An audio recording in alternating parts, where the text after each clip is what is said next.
এই বছর বিধানসভার ভোটে 2026 সালে কি কি ফর্ম দেওয়া হয়েছে এবং সেই ফর্মগুলো আপনাকে রেডি করে রাখতে হবে। এই ফর্মগুলো রেডি করে রাখতে পারলে আপনার কাজ মোটামুটি কমপ্লিট।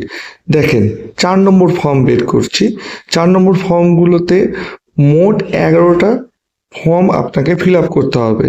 খামও 11টা রয়েছে, সিরিয়াল ওয়াইজ রয়েছে, 4-এর 3 করে রয়েছে। আপনি দেখতে থাকেন 4-এর 5, 4-এর 6, এইভাবে করে আপনি ফর্মগুলো ফিল আপ করবেন। মোটা একটা হ্যান্ডবুক দেওয়া হবে, সেই হ্যান্ডবুকে সমস্ত ধরনের কিন্তু ফর্ম আপনি পেয়ে যাবেন এবং ভোট চলাকালীন অবস্থায় বা ভোট শেষে আপনি এগুলো ফিল আপ করে রাখবেন। আমি আগে বলবো ভোট চলাকালীন অবস্থায় আপনি 80% কাজ করে নেবেন।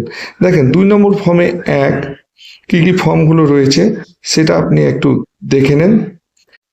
একটা কথা বলবো, 2 নম্বরের রেজিস্টার অফ ভোটার 17A আপনাকে সিল করে নিয়ে যেতে হবে, কিন্তু না হলে ওখানে সিল করতে হবে। তারপর দেখেন 3 নম্বর ফর্ম, এগুলো সিল করতে হবে না, শুধুমাত্র 1 নম্বর প্যাকেটের যতগুলো ফর্ম রয়েছে সেগুলো আপনি আগে থেকে সিল করে নিয়ে যাবেন। 3 নম্বর এইরকম খাম থাকবে। দেখেন সিরিয়াল রয়েছে কিন্তু 3-এর 1, 2, 3 করে। এবার চলেন মেন 1 নম্বর ফর্মটা একটু দেখে নিই। এখানে সমস্ত যে ফর্মগুলো রয়েছে সেগুলো কিন্তু আপনাকে সিল করতে হবে। আগে থেকে আপনি কি করবেন, সিল করে নিয়ে সেখানে যাবেন।